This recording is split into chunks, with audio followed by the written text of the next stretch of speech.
Hello दोस्तों। आज हम जिस चीज़ पे चर्चा करना चाहते हैं वो यही है कि कल जिस तरीके से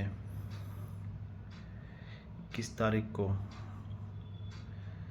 उससे पहले एक दिन पहले जो क्रूरता और जो बहुत ब्रूटली और जिसके वीडियोस अब वायरल हो रहे हैं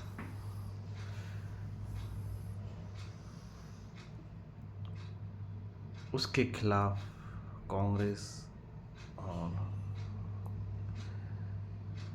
लोकसभा में विपक्ष के नेता, देश के एलओपी राहुल गांधी, कांग्रेस के अध्यक्ष और तमाम सांसद, कुछ उनके राज्य, कुछ कांग्रेस शासित राज्यों के मुख्यमंत्री, ये सब ने जिस तरीके से प्रधानमंत्री के आवास का जो घेराव किया है, ये एक तरीके से गलत है। कुछ भी दुर्घटना भगवान न करे हो, लेकिन हो सकती थी। लेकिन जो वेव और जो जिस तरीके की एकदम से कह सकते हैं कि मतलब अभी तक ऐसा माहौल बीजेपी के अगेंस्ट यूथ के अंदर कभी देखा नहीं है,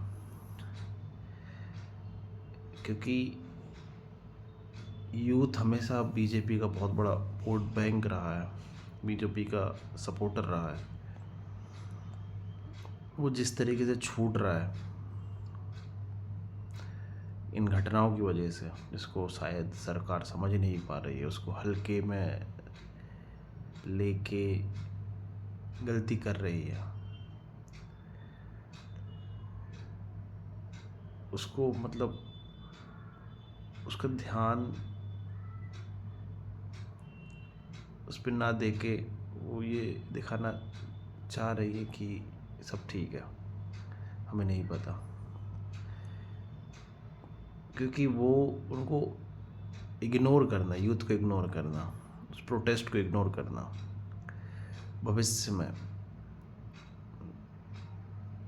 आने वाले चुनाव में और लोकसभा के चुनाव में, जो अभी काफ़ी दूर है, लेकिन यदि नहीं संभाल पाए तो उनको मतलब इसका नुकसान कहीं ना कहीं होगा।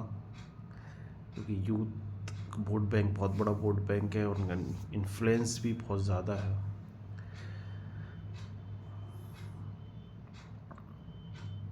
क्योंकि ये तो अभी कहा नहीं जा सकता कि भविष्य में, क्योंकि बीजेपी संभाल लेती है चीज़ों को, तो किस तरीके से इसको संभालती है ये एक देखना रहेगा भविष्य में। और यूथ के जो मुद्दे इस समय बढ़ रहे हैं, बेरोजगारी हो, एक तो बेरोजगारी है, ऊपर से पेपर लीक जैसी चीज़ें हो जाती हैं तो एकदम पूरा दिमाग हिल जाता है। एक बच्चा, एक बच्ची कई घंटों, कई रातें पढ़ते रहते हैं, अपना पूरा समय, पूरी एनर्जी, पूरी ऊर्जा पढ़ाई में लगाते हैं। अपने माँ बाप उनके अपना पैसा सारा उन पे खर्च करते हैं। वो अपने माँ बाप से दूर, कहीं बड़ी सिटी में, गांव के या छोटी सिटी के, तो वो कोचिंग के लिए बाहर जाते हैं, वहाँ पैसा खर्च होता है, रहने का तमाम सारी चीज़ें होती हैं। उसके बाद ये सुनने को आया कि पेपर लीक हो गया, मजाक बन गया।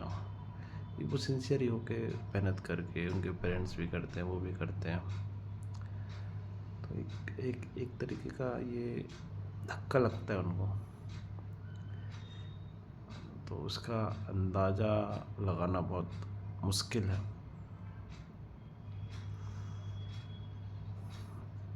तो इन सब पे चर्चा होना ज़रूरी है, जवाबदेही ज़रूरी है। आप हर बार ये नहीं कह सकते कि तो वो तो उसकी गलती है। गलती किसकी हो भाई? सरकार आपकी है, जनता ने आपको चुना है, और आप इन चीज़ों को समझना बहुत बहुत ज़रूरी हो जाता है। ठीक है, धन्यवाद। जय हिंद, जय भारत।